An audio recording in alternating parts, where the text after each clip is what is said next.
Oi, pessoal! Vamos lá, mais um simulado de AFO, Administração Financeira e Orçamentária.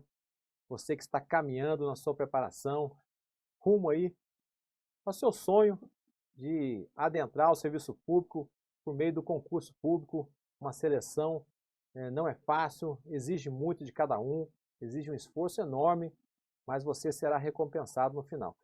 E treinar e treinar muito é um dos métodos mais consagrados aí para quem está nessa caminhada. Vamos juntos aqui? Então, AFO, nosso quarto simulado, questões da Banca Vunesp, questões também do CESP, SEBRASP, questões de 2020, ok? Vamos juntos, olha só. Vunesp lá em 2020, né, foi em setembro essa prova, para o quadro complementar de oficiais, para a área de ciências contábeis, tinha mais ou menos ali uns 500 inscritos, apenas 2 vagas. É um concurso que ocorre todo ano, concurso militar, você sai tenente do Exército. Eu fiz essa prova. Em 2000, fiquei em segundo colocado para a área de informática. Ela vai cobrar ali de você português, geografia e história, na primeira parte, e na segunda parte da prova, a parte específica, vai cobrar o conhecimento de cada área especificamente. Para a prova de ciências contábeis, quase todas as questões envolviam conceitos de AFO. Um pouquinho ali de contabilidade pública, né?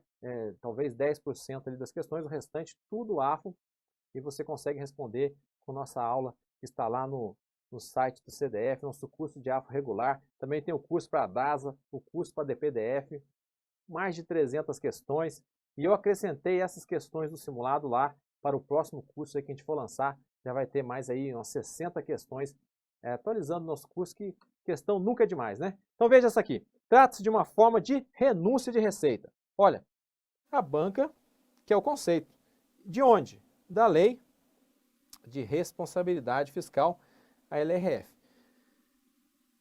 Quais dos itens abaixo trata-se de renúncia de receita? Manutenção de alíquota, créditos ordinários, receitas de serviços, crédito presumido, receita financeira com juros abaixo da inflação. Olha, créditos ordinários são os créditos que já estão na própria LOA, né? Os créditos iniciais ou ordinários que estão na LOA. No decorrer da execução dessa LOA, aí temos os créditos adicionais, suplementar, especial e extraordinário. Então, o item B, era possível aí eliminarmos receita de serviço. Receita de serviço é receita corrente, não é renúncia de receita, porque a renúncia de receita, o Estado abre mão daquela arrecadação, né? Aquela desoneração, aquele benefício fiscal, que inclusive é muito criticado. No dia a dia, você vai ouvir, o próprio Congresso tem aí um veto para votar, né? E tem a tendência de derrubar esse veto que foi aposto pelo presidente da República, encerrando várias desonerações para alguns setores. São renúncias de receitas. Alguns setores do comércio, da indústria, alguns setores, segmentos, receberam esse benefício. O presidente estava sendo estendido esse benefício e o presidente resolveu vetar. E o Congresso parece aí que vai derrubar esse veto. Está tratando do que aí? Renúncia de receita. O Estado deixa de arrecadar aquilo, né? São os gastos tributários. Tem vários estudos criticando se isso traz mesmo benefício ou não, mantém ou não o emprego, né? Quanto que isso aí retorna para a União, ou é melhor acabar com isso e arrecadar essa receita. Então, tem várias discussões e as nossas renúncias aí da União alcançam aí a casa de 300 bilhões aí, anuais. Qual desses exemplos abaixo é uma renúncia? Você vai lá na Lei de Responsabilidade Fiscal, vai lembrar do quê? Do artigo 14, olha só. Então, até aqui a gente eliminou 2, né? Isso aqui é receita de serviço, né? Isso aqui, crédito ordinário. Manutenção de alíquota também dá a impressão de que se tem manutenção, talvez não há aí nenhuma diferenciação para ninguém. É manutenção de alíquota. Vamos ver. Ficaria em dúvida na letra A, mas realmente a letra D e a letra E que sobrariam para a gente. Olha só, artigo 14, parágrafo 1º. Se você ler, você já vai encontrar aqui, ó, crédito presumido. E a questão podia ter colocado qualquer outro desse, ó. Anistia, remissão, subsídio. Você teria que lembrar. Olha, eu aconselho a leitura dessa forma aqui, ó, como está nas nossas aulas lá. Renúncia de receita compreende o nosso mnemônico aqui de baixo, ó, que eu sempre uso, ó, crasaco, não é casaco, é crasaco, E você vai destacando o seguinte, ó, crédito presumido, que é a resposta, letra D, ó, tá aqui em cima. Remissão, anistia, subsídio. Agora só, alteração de alíquota ou modificação da base de cálculo. Não é manutenção da alíquota como a questão colocou. É alteração da alíquota. Mas desde que implique redução discriminada de tributos ou contribuições. Concessão de isenção de caráter não geral. Né? Não é uma concessão geral para todos os segmentos, é uma concessão em caráter não geral. Outros benefícios que correspondem a tratamento diferenciado, né? Que é aquele segmento A, B e C ficou diferenciado do segmento D, E, F, G e os demais. Diferenciado. Aí sim trata de renúncia de receita, é o conceito do parágrafo 1º que cai muito em prova e você acabou de relembrá-lo. Para frente então, questão 2. Conforme determina a LRF, então vejam, a prova da VUNESP, cobrando aqui a Lei de Responsabilidade Fiscal. A LDO deverá compreender?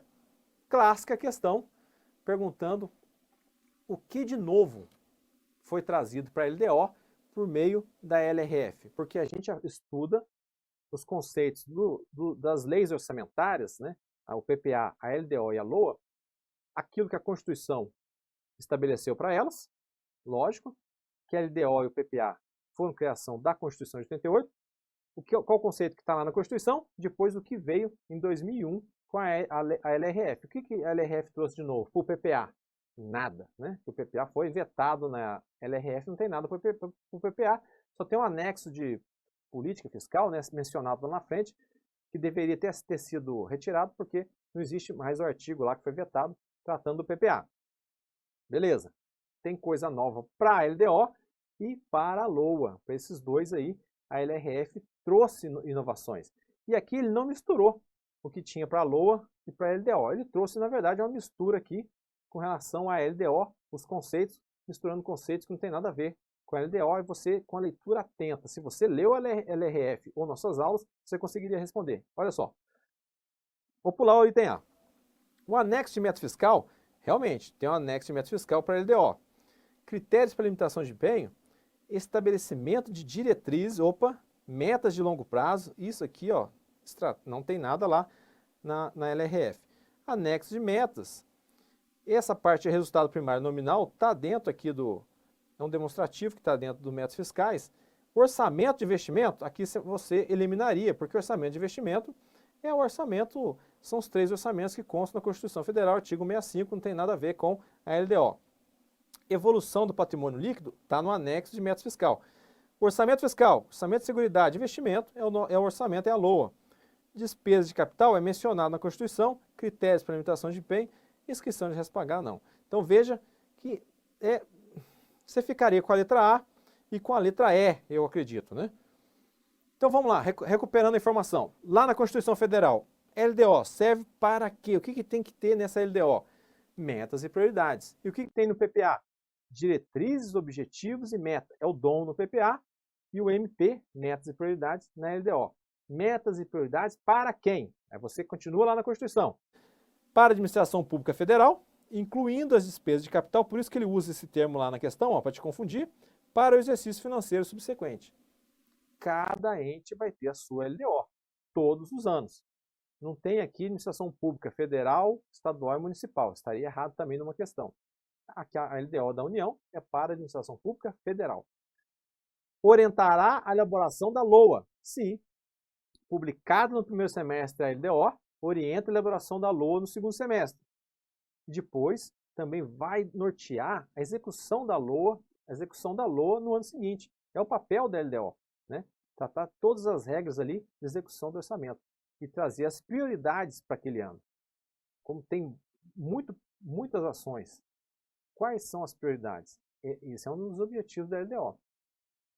Até o Serra, o senador Serra, foi o primeiro relator de uma LDO, da primeira LDO. Lá atrás, lá em 89, ele disse que se você tem muitas prioridades, prioridade nenhuma você terá. Né? Se tudo é prioridade, não tem prioridade nenhuma. Aquela LDO lá inicial, a primeira, tinha 50 e poucos artigos. Olha essa LDO agora. Meu Deus, tem milhares, né, de incisos e parágrafos, um regramento absurdo. Por quê? Porque falta a lei complementar que trata do sistema de planejamento e orçamento, de todo o PPA, LDO e LOA, teria que ter a lei complementar lá do artigo 65, parágrafo 9º, que não existe. Enquanto isso, a LDO vai cumprindo esse papel aí essa lacuna, né? Vai preenchendo essa lacuna de regramento. Vamos embora para frente? Disporá sobre as alterações da legislação tributária, um item de pouquíssima praticidade, né? E estabelecerá a política das AFOFs, as Agências Financeiras Oficiais de Fomento, o BNDES, o Banco da Amazônia, o Banco do Nordeste, umas diretrizes para essas agências aí, principalmente criando políticas públicas de inclusão, de crédito mais fácil para microempresa e negócios menores, né? Essa era a proposta aqui. Também não vejo muita utilidade aqui, mas está lá na Constituição, cai na prova essas 4, e não se esqueça dessa outra aqui, ó. Despesa de pessoal. Depois você lê aí o que é, né, para quê, a vantagem, remuneração, criação de cargo, quem, administração direta e indireta. Olha aqui a condição, pessoal. Tem que ter prévia e suficiente dotação na LOA, que a LOA tem as dotações, não tem dotação na LDO, né? Para atender às projeções da despesa de pessoal e aos acréscimos. Tem que acontecer a autorização específica na LDO, missão da LDO, então conter essa autorização específica. Por isso que quando tem a LDO, todo mundo vai lá olhar, a galera que está acompanhando os concursos, para olhar as autorizações específicas. Está lá na LDO. Mas para todo mundo, para todos os cargos da administração pública, direta e indireta, tem que ter autorização na LDO? Não. Para as empresas públicas, sociedade de economia mista, está ressalvado essa autorização específica na LDO. Mas tem que ter a de cima, que é a prévia e suficiente dotação na LOA. Então, mais uma função da LDO que está na Constituição que eu queria trazer aqui, não foi cobrado na questão. Na questão está cobrando isso aqui, ó. Está cobrando justamente essa parte aqui aqui, ó, essa parte aqui, que é a resposta é o item A. Então, ó, se eu já coloquei aqui, ó, o item A, aqui já é 2, né? Peraí. É isso mesmo, item A, da questão 2, me confundi aqui com a questão 1. O que está lá na LDO? Critérios para limitação de empenho. Aqui, na verdade, na LRF é critérios e formas, né, para limitação de empenho. Normas relativas ao controle de custos e avaliação de programas, né, tem um complemento lá na LRF, normas para o controle de custos e avaliação de programas. E a outra aqui, ó, exigências e condições, está lá, né? Mas não está errada a questão, né? Exigências e condições para transferência de recursos a entidades privadas e públicas. É isso aqui que está lá na LRF, que trouxe para a LDO. Além disso, equilíbrio entre receita e despesa, é o primeiro item. Depois vai tratar do anexo de metas fiscais, que foi quando o examinador que criou a questão misturou os conceitos que estão lá no anexo de meta fiscal, tanto aqui, né, que integrará o projeto de LDO, o anexo de meta fiscal, onde estão estabelecidas metas anuais, valores correntes relativos a receita, despesa, resultado nominal, misturou esses conceitos com o que tem que ter também no anexo, que é a evolução do patrimônio líquido, está lá na questão, tudo isso ele tirou daqui, mas a resposta estava lá no item A, e é o item A que é a resposta, você não pode perder de vista, e isso que a LRF trouxe para a LDO, e também para a LOA, né? Também tem atribuições para a LOA trazidas pela LRF. Acho que ficou bom, vamos embora para frente. Número 3 agora, VUNESP ainda, Ciências Contábeis, né, que é o cargo lá, a despesa pública que, no momento da sua realização, reduz a situação líquida patrimonial. Qual seria essa despesa? Ele está perguntando aqui uma classificação da despesa. É uma despesa que, no momento da sua realização, reduz o patrimônio líquido. Quem reduz o patrimônio líquido? É uma despesa de capital, o nome dela, é uma despesa de caráter continuado. Aqui ele faz alusão, né? A gente entende que é a DOCC que ele está falando aqui, né? Despesa obrigatória de caráter continuado, que é uma despesa corrente naquelas regras que estão lá na LRF. Não dá para saber, é o que a gente deduz, né? A seguinte, vamos pular para D. Pagamento de juros, pagamento de dívida é despesa de capital também. Né? Então daria para eliminar essa tranquilamente, essa também. Essa ficou estranha.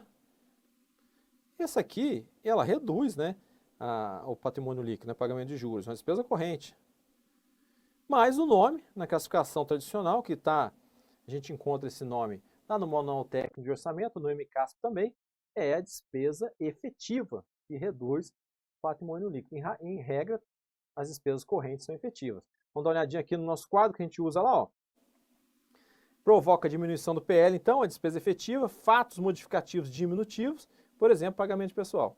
A não efetiva não provoca diminuição do PL e é um fato permutativo, uma troca, né? Então há investimento ali numa obra pública e depois aquele prédio, né, construído incorpora seu patrimônio público. Então saiu o recurso, entrou um bem.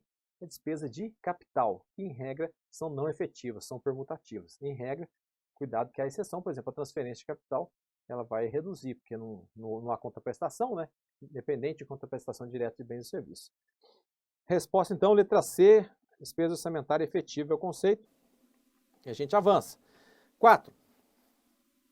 Agora estamos lá no concurso da Cefaz Alagoas, o cargo de auditor de finanças e controle, né, de arrecadação. Tinha 25 vagas nesse cargo e o Sebrasp organizou. Vamos lá. Define-se regra de ouro. Está vendo que o conceito muito cobrado nos concursos é regra de ouro. Por quê? Em 2019, o governo se viu numa situação difícil, não tinha como fazer frente às despesas com os benefícios, Bolsa Família, seguro-desemprego, precisava ali daquela exceção lá do artigo 67, inciso 3 da Constituição Federal, que é a regra de ouro, que é a abertura de crédito suplementar especial para finalidade específica, que é o pagamento desses benefícios, com aprovação por maioria absoluta. Veja, um projeto de crédito que é lei ordinária, né? Projeto de crédito que é lei ordinária, mas sendo aprovado por maioria absoluta, que a gente sabe que maioria absoluta é para a lei complementar, não é isso? Lei ordinária aprova-se com maioria simples, mas nesse caso, em razão da relevância e da importância, do impacto nas contas públicas, de você, da União, emprestar, né, que é fazer uma operação de crédito aí, que vai extrapolar as despesas de capital, portanto vai fazer frente às despesas correntes, um gasto corrente, em razão disso, que é um endividamento aí, para gasto corrente, é a mesma coisa de nós, em casa, emprestar para ir no banco, no caso mais extremo, ir no banco, pegar um cheque especial para pagar a conta de água e luz. Mês que vem vai ter conta de água e luz de novo, vai emprestar de novo. E no outro mês vai emprestar de novo? Então alguma coisa está errada. Você está emprestando para fazer um gasto corrente. A gente tem que emprestar para fazer investimento, para incorporar o patrimônio, aquilo valorizar e depois equilibrar as contas, né? Então, nesse caso, a regra de ouro, em 2019 ocorreu, vai ocorrer também agora em 2020, mas a pandemia aí criou uma exceção com relação a isso aí, que houve a emenda do orçamento de guerra, mas em razão do tema estar muito no dia a dia, as bancas também estão cobrando. Regra de ouro, ó. Define-se regra de ouro como instrumento de controle de gastos públicos que estabelece um limite de crescimento das despesas do governo durante 20 anos. Isso aqui é regra de ouro? Não. Aqui o examinador te confundiu, levando você a um conceito que não é a regra de ouro. A regra de ouro é o 67, inciso 3 da Constituição Federal. Isso aqui é o novo regime fiscal, né? Olha só. É o novo regime fiscal, ou comumente chamado de teto dos gastos, né? Teto de gastos, que foi criado lá em 2016. A partir de 2017 havia um limite, né? Um limite para as despesas primárias, uma forma aí de impor um controle ao crescimento vertiginoso das despesas primárias, das despesas primárias, que não tinha mais como controlar. Vamos colocar um limite. E agora, de novo, isso está sendo estudado, se é possível aí criar exceções a esse teto de gasto. Então pode ser que o teto de gasto seja aí também motivo de cobrança nas provas, talvez a prova até dissertativa, né? Porque a todo momento se ouve analistas, economistas, repórteres, todo mundo comentando, o governo pretende de alguma forma criar uma exceção. O Tribunal de Contas vai ser consultado se pode, por exemplo, abrir uma exceção para a área de educação no teto de gastos, que o teto de gastos limitou a despesa corrigida, né, pela inflação, IPCA, a despesa, o teto desse ano é a despesa do ano anterior corrigida pela inflação. E isso vai perdurar por um longo período aí. Já se cogitou, levantou a ideia de alterar esse teto de gastos, que a União não tem mais nenhuma margem aí de manobra para poder mexer com o recurso, né, que está tudo no limite né? Os órgãos, então, às vezes atrapalha até a realização de concurso público. Então não é regra de ouro isso aqui. Isso aqui é o teto de gasto, está lá na Emenda Constitucional 95 de 2016. A regra de ouro é outro assunto, está em outro lugar. Próximo. Para a criação de uma ação governamental que acarrete aumento de despesa, é necessária a declaração do ordenador de despesa, o OD, quanto à adequação financeira. Tá certo? LRF também aqui, né? Tá perfeita, né? É isso mesmo, ó, tá correto. Então vamos lá, são exigências da LRF, no caso de expansão, criação, aperfeiçoamento, que aumente a despesa, tá vendo aqui, ó? Salvo as despesas irrelevantes, nos termos da LDO. Então há esse conceito de despesa irrelevante. A LRF trouxe que nesses casos, dessas despesas não precisa cumprir essas exigências. E quem vai dizer o que é irrelevante? A LDO. Ela vai fazer remissão à Lei 8666 da licitação, usando um lá daqueles valores, para ter como teto. Ó, a partir até aqui, é uma despesa irrelevante, não precisa cumprir as exigências. Ultrapassou esse limite, aí tem que cumprir as exigências. E quais são as exigências? São essas daqui, ó. Estimativo do impacto orçamentário no exercício e nos dois subsequentes, ó, no ano de vigência então, e nos dois subsequentes, e uma declaração do OD. Essa declaração vai dizer se está adequado com a LOA e compatível com o PPA-LDO, e a LRF conceitua isso aqui, já vou mostrar. Caso não atenda o disposto no artigo 16 e 17, serão consideradas não autorizadas, irregulares e lesivas ao patrimônio. Acho que isso aqui está no artigo 15, né? Aí na sequência vem o 16 com essas regras. Então aqui, ó, lá na nossa aula sobre a lei de responsabilidade fiscal, eu utilizo esse esqueminha. Então, geração de despesa, no caso de criação, expansão, aperfeiçoamento da ação governamental, tem que atender às condições que acabamos de falar. Para todos os casos de despesa, não. Despesa irrelevante nos termos da LDO, não. Não é nos termos da LOA, nem nos termos do PPA, nem está conceituado na LRF. Quem vai dizer o que é irrelevante é a LDO, e tem feito isso todos os anos com menção a 8666. E se não fizer isso, será considerada não autorizada, irregular e lesiva. Esse é o que está lá na Lei de Responsabilidade Fiscal. Ah, mas o que é a adequação da LOA? O que é compatível com o PPA-LDO? Adequação com a LOA é ter a dotação específica e suficiente, ou se não, que esteja abrangido aí por um crédito genérico, de forma que, somado tudo, vai ser coberto aí por essa dotação. E o que é compatível com o PPA? Então, a gente tem o PPA, ó, vamos fazer aqui o esqueminha para você não esquecer mais. O PPA tem diretrizes, objetivos e metas, e a LDO tem as metas e as prioridades. Então, ó, a despesa que se conforme com as diretrizes, objetivos, prioridades e metas, ou seja, juntou esse com esse, formou o DOMP. Né? Mencionou apenas uma vez as metas, né? Previstos nesses instrumentos, e não infrinja qualquer de suas disposições. Então tem que estar com a dotação na LOA e tem que estar de acordo com as regras, né? E as diretrizes, objetivos, metas e prioridades da LDO e do PPA. É isso que é compatível, e o OD tem que declarar isso para tocar para frente aquele processo de despesa. Olha só que responsabilidade, né? Ok? E a última questão desse nosso simulado, transferências voluntárias, o que seriam? É as TVs, né? Tinha que mudar o nosso mnemônico, né? Porque hoje ninguém vê mais TV. Agora todo mundo é iPad, smartphone, né? Mas antes todo mundo via TV. Então, se a criança, você queria impor alguma sanção, né? Ó, você não vai mais ver TV hoje, né? Uma punição. Você não vai ver mais TV, porque a LRF traz essa punição, né? Ó, se você não cumprir isso, vai deixar de receber transferência voluntária. Ou seja, vai deixar de ver TV, para simplificar, né? Então, as transferências voluntárias correspondem aos recursos que são destinados pela União a outro ente da federação. E aí citou um exemplo, ó, como é o caso dos recursos destinados ao SUS. É isso? Não, né? Exatamente não.